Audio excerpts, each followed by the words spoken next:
The earth is the Lord, and all its fullness, the world and those who dwell therein. Psalm 24 verse 1. God revealed something deep to his prophet David here about his work of creation and recreation. What do I mean by this?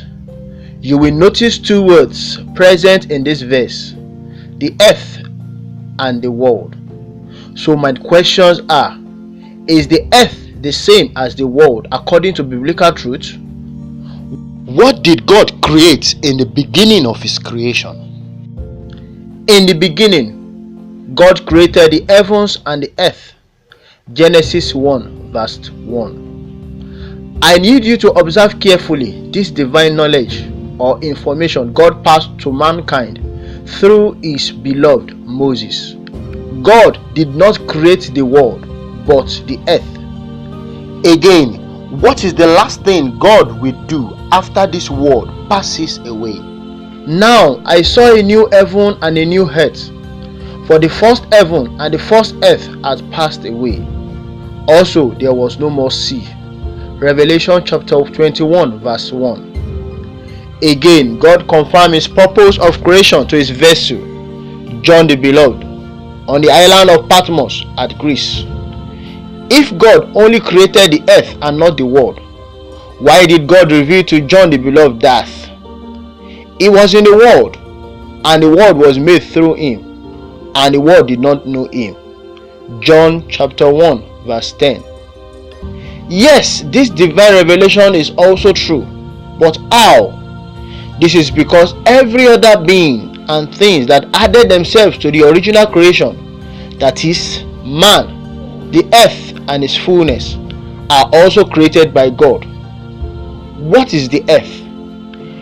And God said, "Let the waters under the skies be gathered to one place, and let dry ground appear." And it was so.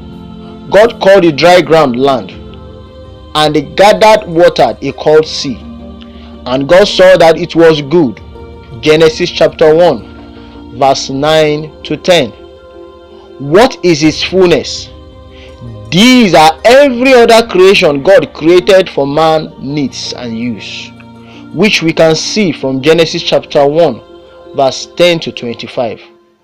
So therefore, the earth and its fullness are every physical manifestation and existence that man can see, feel, and comprehend. Man is the king of the earth, not of the world. Then God blessed them and said to them, "Be fruitful and multiply, fill the earth and subdue it, have dominion over the fish of the sea, over the birds of the air, and every living thing that moves on the earth." Genesis chapter 1 verse 28. Since God has given the kingdom of earth to man, he also gave man the authority to name his creation on earth. Out of the ground the Lord God formed every beast of the field and every bird of the air, and brought them to Adam to see what he would call them. And whatever Adam called each living creature, that was its name. Genesis chapter 2 verse 19. How did the world start?